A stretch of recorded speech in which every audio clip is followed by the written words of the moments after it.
Hello everyone, my name is Phelan and today I'm going to be bringing to you part one of my four-part series in the pre-trip video. Now, this four-part series, this first part, we're going to be covering the engine compartment today. In the next part, we're going to be doing the sides of the truck. Part 3 is going to cover the trailer, and in part 4, we'll be getting inside the cab and doing our in-cab checks. The reason why I broke up the video series like this, let's face it, most pre-trip videos, it's like watching a bad episode of Ferris Bueller. Bueller. Anyone know what this is, class? Anyone? Anyone seen this before? Pre-trips aren't very exciting, so I want to try and make this in a format that makes it better for you guys to learn. That way we can get through this as quick as possible, but cover everything in the process. Without any further ado, let's go ahead and get started.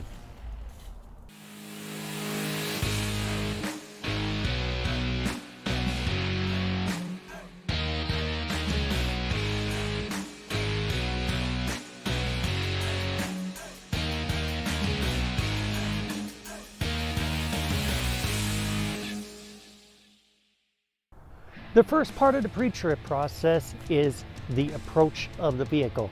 Now, you will not be approaching the vehicle from the front every single time. That's a given.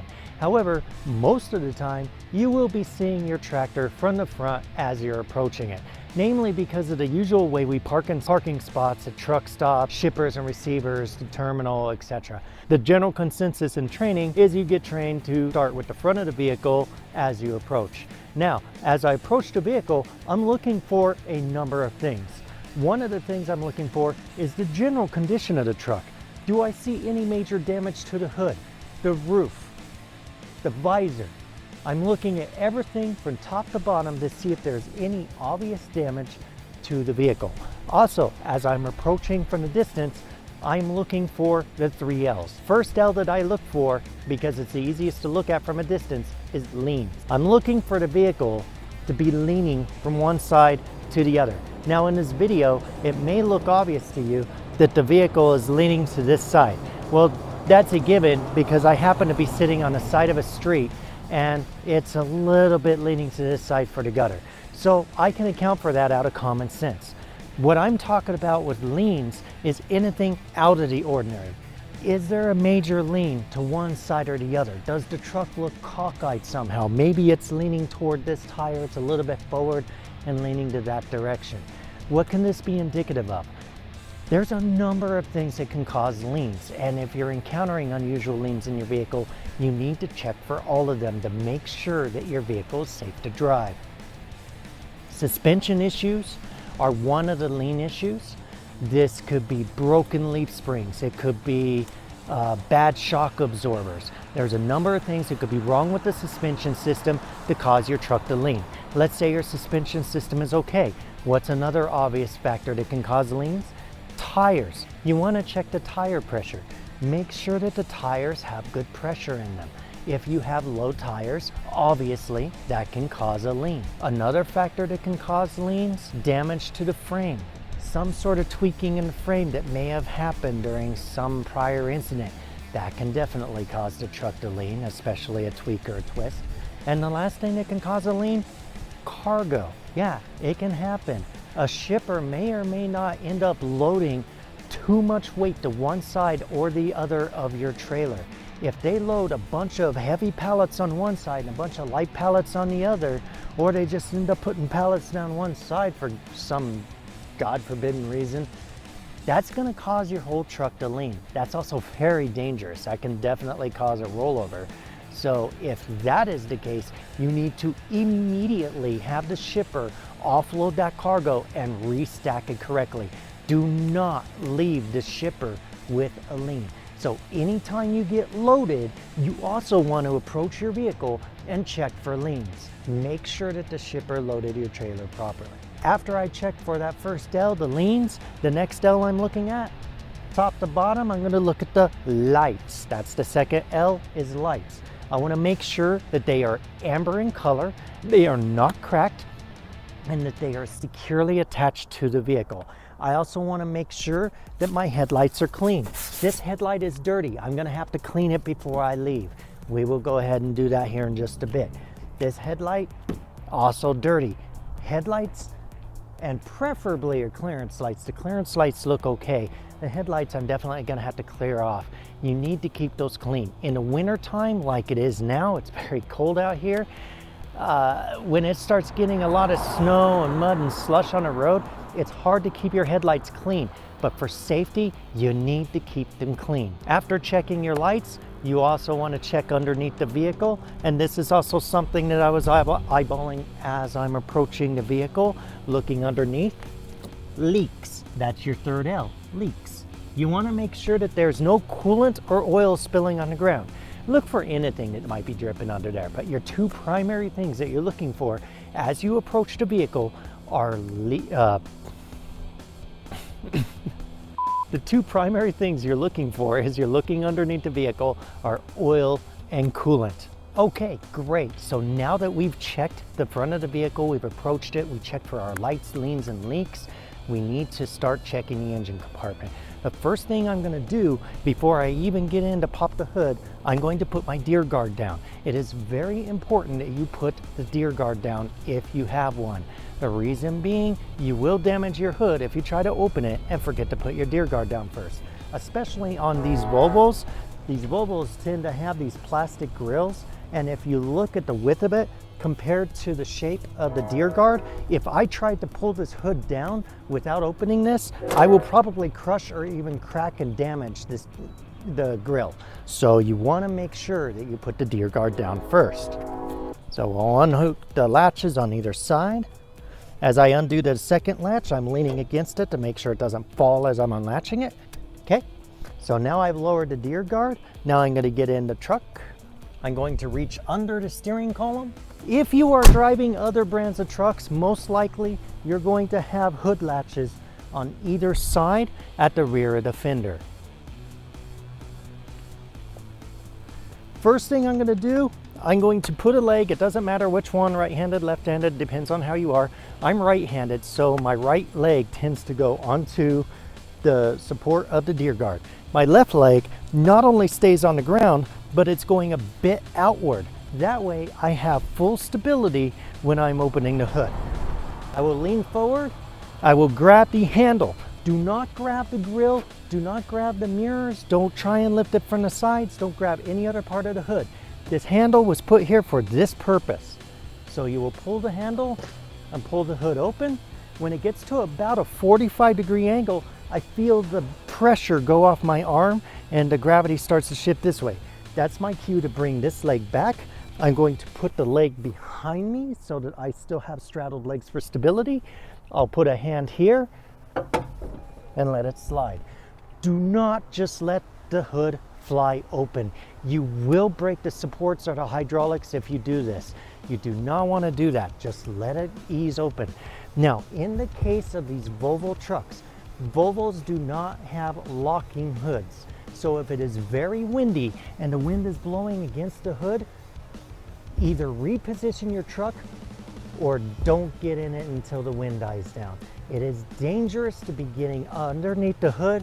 You could end up with this hood coming down and causing serious or even fatal injury to you if you're caught off guard. So if it is very windy and the wind is blowing against this, don't get in there. I wish our trucks had the hood latch or the locking latches. Unfortunately, they don't. So be aware of that. If it is windy, do not let the wind be coming against the hood while you're in there inspecting. It's better to delay the entire inspection or reposition your truck. Better safe than sorry. By the way, there's a few items during this inspection which you are going to have to identify if they're gear driven or they're belt driven. If it's belt driven, it's going to obviously have a belt attached directly to the item. If you cannot identify a belt attached to the item and it looks like the item is built more into the engine block, most likely it is gear driven. If in doubt, consult the manual for the vehicle, the year, make, and model that you're driving in order to identify that part. If all else fails, consult your mechanic. They can let you know. The water pump, the AC compressor, your air compressor, and your alternator. So be sure to let your inspector know whether those items are gear driven or belt driven. If they're belt driven, you want it to have no more than a 1/2 inch of play in the belts. The standards used to be 1/2 to 3/4 inch of play, so consult your instructor on what the current standards are. I've heard 1/2 to 3/4, I've heard 1/2. When I was instructing, it was 1/2 to 3/4.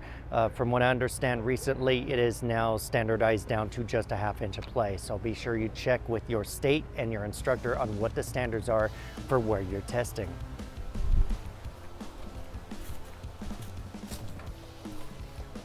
All right, now I'm going to be checking the engine compartment. During the entire time I am checking the engine compartment, I will be eyeballing any lines, hoses, wires, connections, clamps, anything that I can see, even if they're not related to the part that I am inspecting.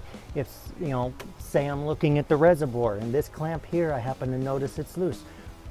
It's right here next to the reservoir. So don't just be tunnel visioning on the part that you're trying to inspect. You kind of want to use your vision, use your full vision, even your peripheral vision, and eyeball everything as you're doing this inspection. Now, how I like to inspect the engine is like reading a book. At least if you're English. Different cultures read different ways. So this is just a standard American way. I'm using an analogy here. So how we read is top to bottom, left to right. Treat your entire inspection like a book. Guys, there is no proper order to check any of the items on your checklist. Even if you're using a written checklist like I am, you do not have to go in order of that checklist. The important part is you do catch all the items, but you don't have to do it in a particular order. I like to go top to bottom, left to right. That way I can make sure that I'm reading my engine and getting all the information that I need, just like reading a good book. So starting from the top, left to right, first thing I come to in this area is my air filter, my air intake system. You do not have to take this apart to check the air intake. There's a nice big hole here. This is the actual part where the air comes in. There's a component on the hood there, a hole where the air comes in and feeds in through here. What you want to do is lean over and look at the filter. You can tell just from looking at this part of the filter whether the filter needs changed or not. You don't have to see the whole filter. If any part of the filter is going to get dirty, it's going to be the part that's exposed to the outside. So you want to just look at this filter, make sure that it is not clogged and not so grimy that it is not getting a good airflow. You need a good airflow for things to function properly on the engine, right?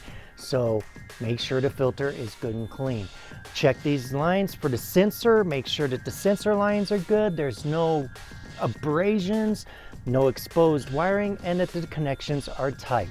Looks like the air intake system is good here. I'll look at the hood, make sure there's no blockage or debris in the air intake on the hood. That looks good as well as far as I can see. So I'm going to move on. The next item I'm going to look at, the top of the engine. I want to make sure that there is no damage to my valve covers. Make sure that there is no damage to the actual engine itself. Everything looks good there. Looks like nuts and bolts are all accounted for and tight. There's no leaks. So I'll move on to the coolant reservoir. In the case of my truck, I have a clear reservoir, so even if the engine is hot and I can't take the cap off, that's fine. I don't need to take the cap off because I can see the level from the outside. Max, min. This is the minimum, obviously. Maximum. Right now, the engine is cold. It hasn't been running in about 24 hours now, and the level is exactly halfway between. For me, that is perfect because that gives a little bit of room for expansion when it gets hot, but it's definitely not low. Not low is the big thing that I'm looking for. Coolant's kind of important to an engine for some funny reason.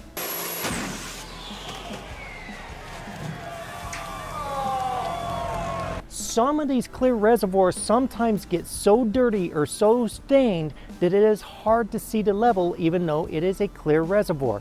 One trick you can use is to simply rock the truck and you see how the fluid is moving. So that can help you to see which line is actually the level. On newer trucks, this generally isn't an issue, but if you're driving an older truck that's been around the block once or twice, you're probably going to have a lot of stain levels where various levels of coolant have been in there, and it makes it hard to tell which level is the real level. So in that case, don't be afraid to rock the truck and check your level. Make sure that your cap is tight. If the engine has been ran recently and it is hot, you're going to have a lot of pressure. So do not take the cap off when the engine has been hot recently. You could end up spraying yourself. If for some reason you are going through some sort of emergency situation and you have to remove the cap if the engine is warm, use a towel, put the towel all the way over this and use that to remove the cap to make sure that you do not get dangerous scalding spray on you when you're removing the cap. Make sure when you put the cap on that it is tight. Now you don't want to jam it so tight that it takes like a Superman or the next person has to take a wrench to get it off. Just, it's nice and tight right now. I barely had to do any pressure, but that cap is not going anywhere. Next thing I'm going to look at is the radiator itself and the fan. What am I looking for? Any obvious visual damage. Make sure any nuts and bolts that you can see are accounted for and secure. And make sure that there's no leaks. Remember, the radiator is also holding coolant, so it is an item for leaks. You want to make sure that there are no leaks in the reservoir. Radiator. The fan, I'm basically making sure that it is secure and that it is not touching any of the outside parts. You want to turn it just a little bit and make sure that there's no grating or scraping. You do not want this fan to be in contact with any part of the shroud. If it is, that could be very dangerous. It doesn't take any pressure at all to turn it. Obviously, you don't want to get in there and spin it or something like that, like you're trying to jump start the truck. Just move it a little bit. Make sure that it's not in contact with anything. This also allows you to kind of eyeball to make sure that it is securely mounted to the shaft. Next up is going to be the water pump. This one is tricky for some people. A lot of people seem to have a hard time finding the water pump. This is actually a very easy part to find. The trick to it, you look at the bottom of the radiator. You're going to see a nice large hose down there. So I follow the hose, follow it up. Where it goes into the engine, there's a component right there. Guess what? That's my water pump. What are you looking for? Securely mounted, not bent, not broken, no leaks. While I'm down here, I'm also looking at my coolant filter. Yeah, you heard me correctly. The coolant has a filter on these things. So you're looking at the coolant filter. Make sure that the coolant filter has no leaks. It is securely attached. Make sure it's not dented or damaged in any way. A lot of people mistake this for an oil filter because it looks and is even the size of a lot of oil filters on cars. However, on these trucks, that is the coolant filter. The oil filters, there's actually 3 of them. They're mounted on the bottom side, and I'm going to go ahead and look at those right now. Make sure that they are securely mounted. Make sure that there are no leaks, no dents, no damage. The next component I'm looking at here is the EGR cooler. Okay, the EGR cooler is securely mounted. Make sure that it's got all the brackets. St. George, that's a story for another video, trust me. I can make an entire video on that. But I want to make sure that the hose has the proper clamps on it and that the EGR cooler is securely mounted. I also want to make sure that there's no damage that can cause leaks. Okay, the EGR cooler is right below the turbocharger. We also want to check the turbocharger and the exhaust. This is crucial, guys. This is very crucial. You want to make sure that your exhaust system is secure. If you have exhaust leaks in your truck that are underneath the cab or in the engine compartment, you're not going to know it until it's too late. It can cause you to pass out, it can cause you to kill yourself or other people or both. You definitely want to check these systems. I understand that on most checklists, the exhaust system, especially when you're getting your CDL, when you're taking your CDL class, they don't have you check the exhaust until you get to the back of the truck. I honestly believe that's kind of retarded. We should be teaching students to check it right up here where it is the most important. Yes, it's important back there too, but up here is critical. Check your exhaust pipe, lean down. You can see almost all the way to the back of the vehicle while leaning in and looking underneath the body of your truck. I can look at that exhaust pipe and see if it's mounted correctly and if it's got any insecurities in it. Make sure your exhaust is good, guys. If there is any critical thing you can miss while checking your engine pre-trip, it is the exhaust system. Obviously, there's a lot of other hoses and whatnot over here. I'm going to check those, make sure that they are securely mounted, make sure the connections are good. They lead all over the engine. Just look at everything you can see, make sure that everything is secure and that there are no leaks. After that is done, I'm going to look at the frame up here. The frame is not twisted, cracked, bent, no modifications. Guys, no modifications to the frame. That is illegal as hell.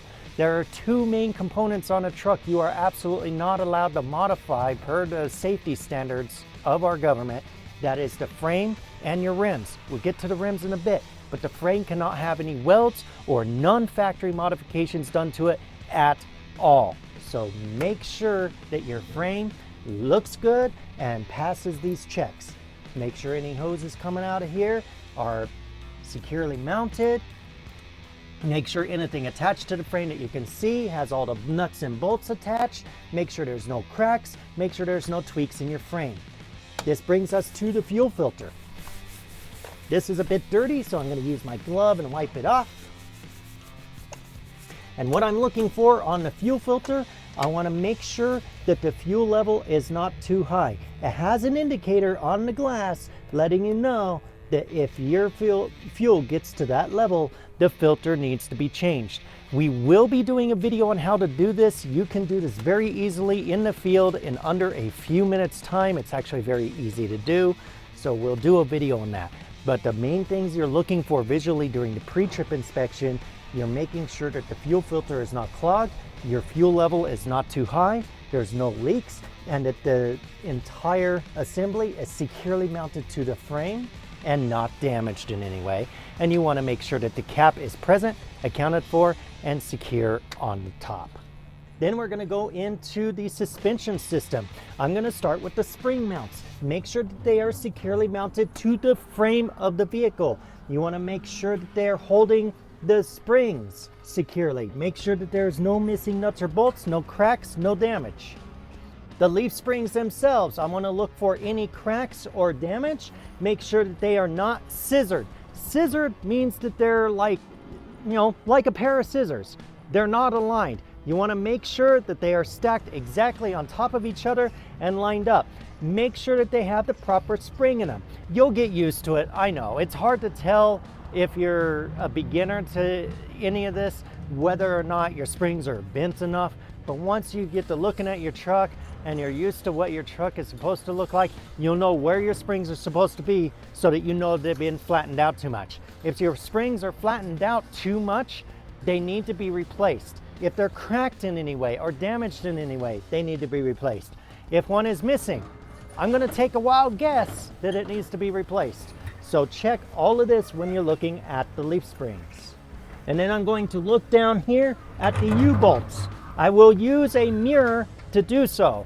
I cracked my mirror and I'm probably going to have 7 years bad luck. It sucks, but I use an inspection mirror usually to look at this. Since I broke my mirror, I'll just show you a link right now on Amazon where you could get one. These mirrors are very handy, guys. They're wonderful to use. You've probably seen DOT inspectors using them, but the mirror, you can look right underneath and see whether or not there's any missing bolts. You could look for additional damage that is only visible from the bottom. So you want to use those mirrors.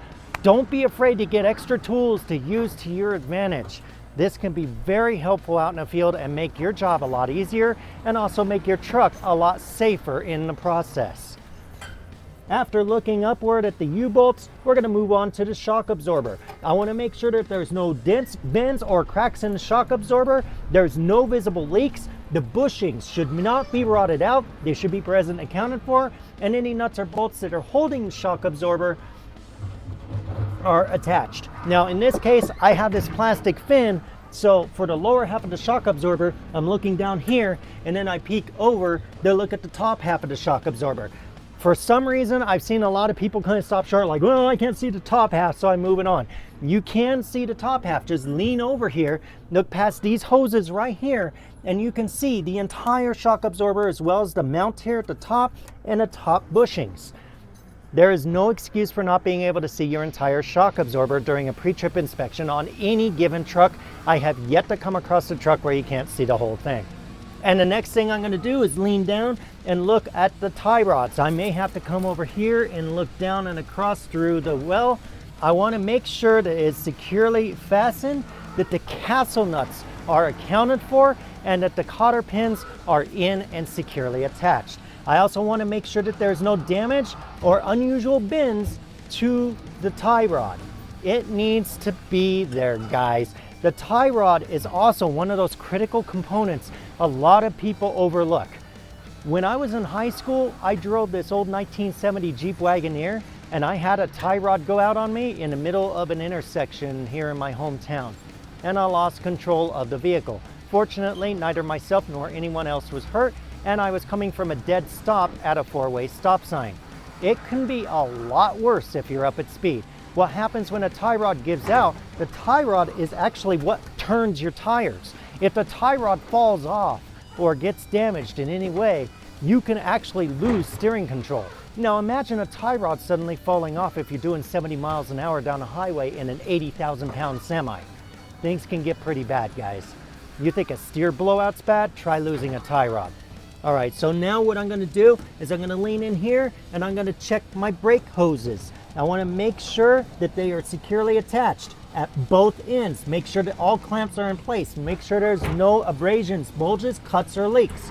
By the way, this leads me to an acronym we use in trucking for anything that's made of rubber: ABC, abrasions, bulges, cuts. You want none of the ABCs in any rubber item on your vehicle whatsoever. If it holds something like air or fluid, we add on the L for leaks. In this case, it's air, so we gotta check it for leaks. Abrasions, bulges, cuts, or leaks. Everything looks good, so that's gonna move me down into the brake chamber. The brake chamber is not cracked or broken, it is securely mounted, and there is no audible leaks. With the brake chamber being good, the next thing I'm gonna check is the slack adjuster. Now guess what? I cannot check the slack adjuster right off the bat until I do a couple of steps.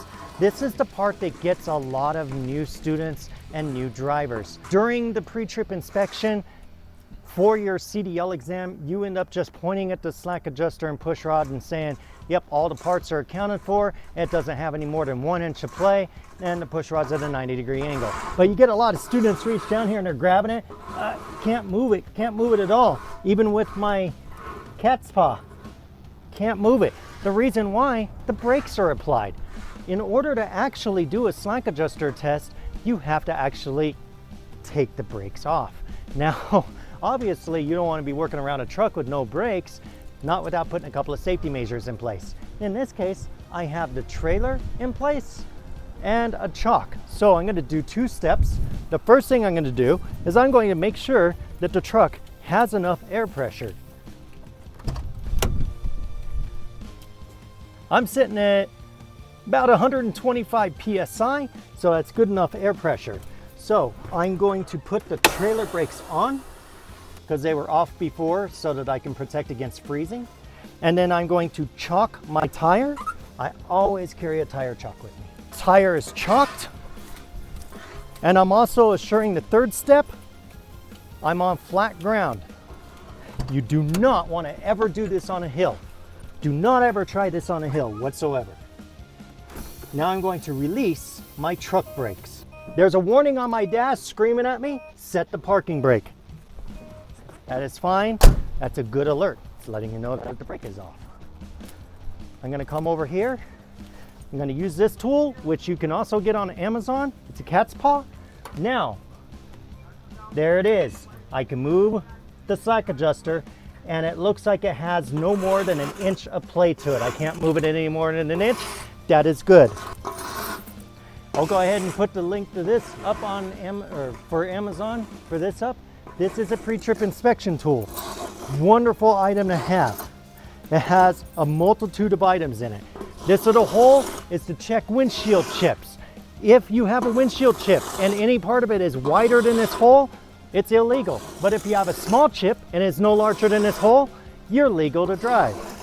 This little key right here, you could stick this between your brake pads to make sure that you're legal to drive.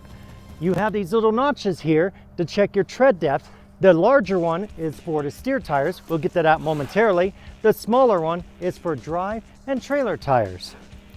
And then you have a little notch here. That's a 1-inch notch. You can put that up against your slack adjuster while you're pulling it. And that also helps you gauge 1 inch to make sure that you have no more than an inch of play. Now that I had a slack adjuster checked, I'm going to immediately get these truck brakes back on and get the truck secure so that I can continue my inspection. I'm going to go ahead and move on to the brake drum and make sure it is securely mounted, not broken, no bluing from overheating, and make sure that there is no grease or lubricants of any sort on there. They're brakes. So you can guess why lubricants are kind of a bad idea on there, right? And then what I'm going to do is I'm going to look at the brake pads.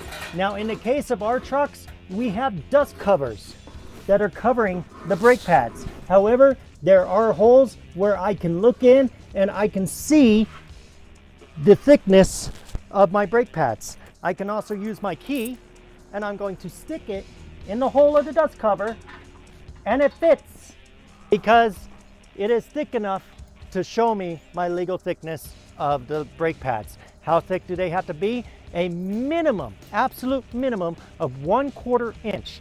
That is the absolute minimum you can have for the brake pads. Make sure that they're not cracked or broken in any way. Obviously with the dust covers in the way, I can't see all of it, but look as much as you can. If you have the dust covers on your truck, make sure that they are securely mounted, not damaged, and definitely not getting in the way or interfering with the operation of the tire in any way. All right, so the inside of the rim, I want to make sure it is not broken, securely mounted, and that there's no welds. Remember earlier when I said frame and rims, no welds, no modifications in any way? If the factory didn't do it to the rim, it's illegal, period, end of story. So make sure that there's no welds or any non-factory modifications that have been done to the rim at all. Once I'm done checking the inside of the tire, I'm going to move up to the tread. I want to make sure that the tread is good and it is at least 4/32 in depth. Now, with this tire being a new tire, I can tell just by looking at it that it is good to go. However, if the tread were a lot thinner, I could use my tool and check the depth to make sure it is at least 4/32. I want to lean down and I want to look all the way around my tread. Make sure there's no chunks missing. Make sure that there is no uneven wear. The uneven wear can be indicative of either an alignment issue, bad suspension. There's a number of issues that could cause uneven wear on your tires.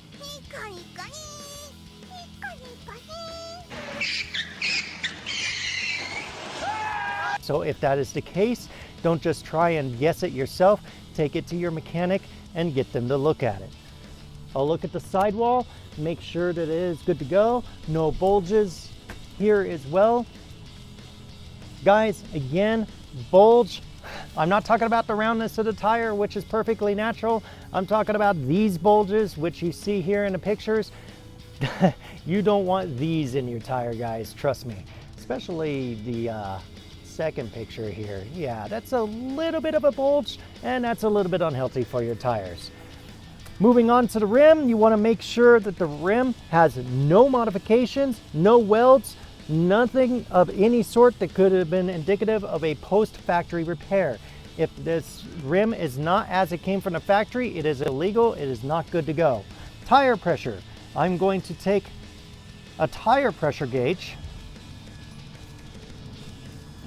I seem to have forgotten a tire gauge in the truck. There we go. Got my tire gauge, and then I'm going to check the pressure.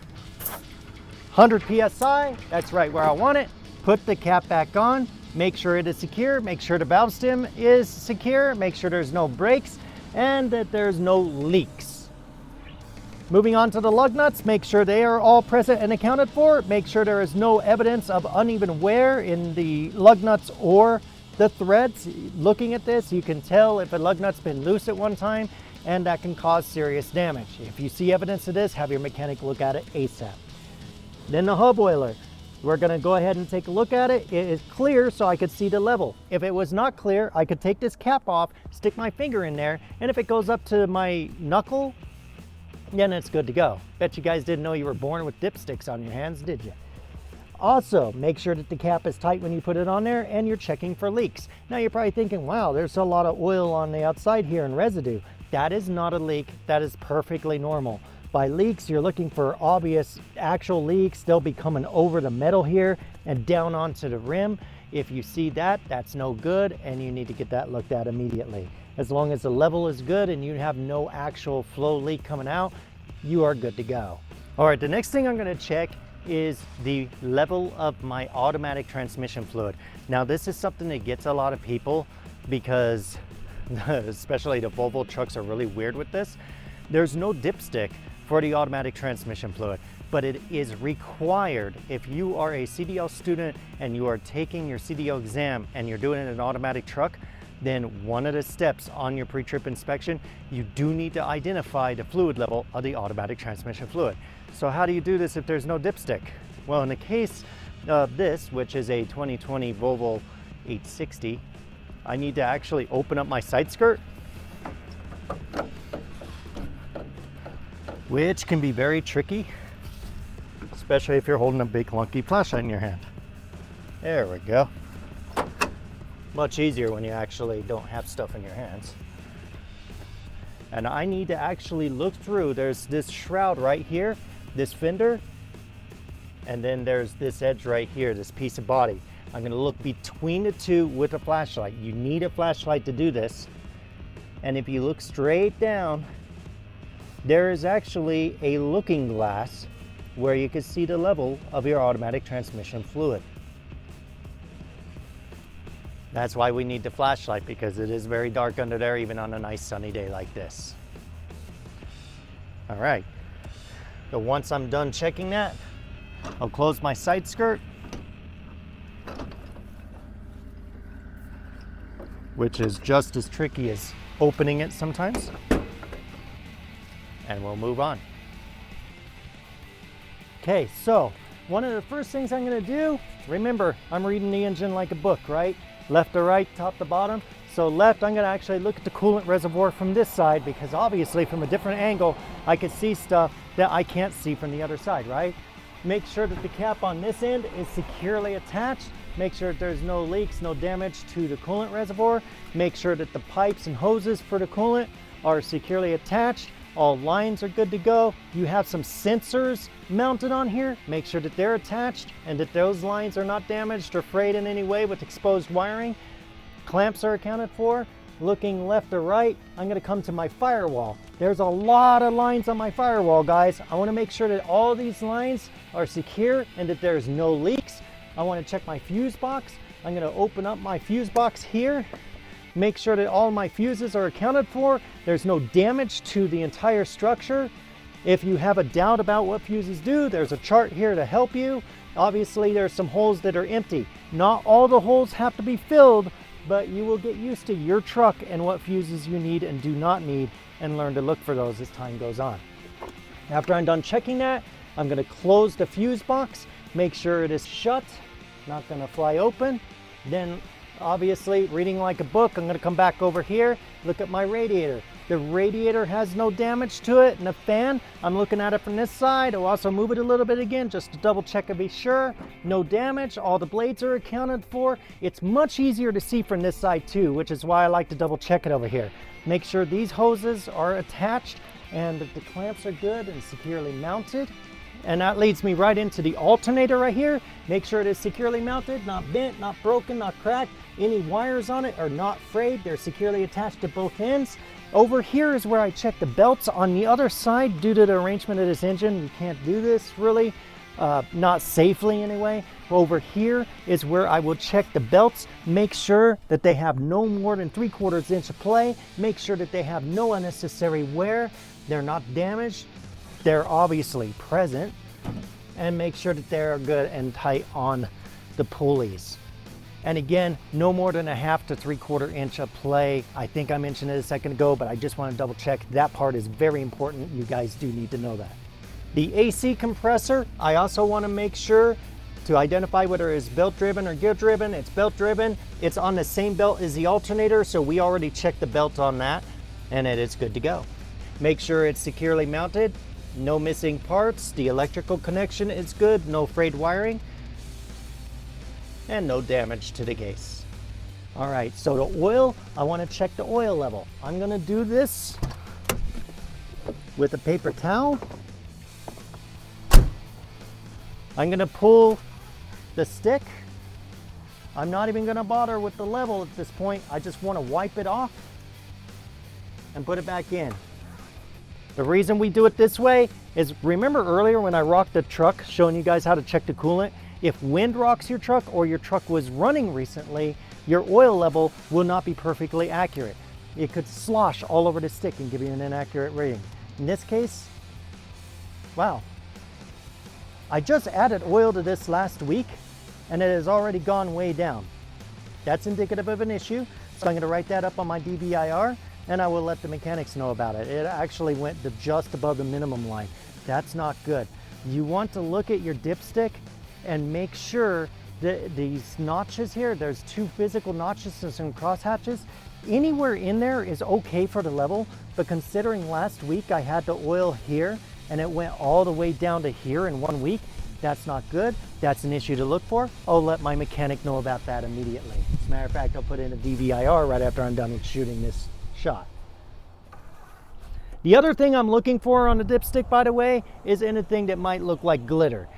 Glittering look on your oil dipstick is indicative of metal shavings, and that's an issue inside your engine that is very, very bad. If you see anything that looks like glitter in the light while you're looking at the dipstick, definitely do not run the engine and let your mechanics know immediately.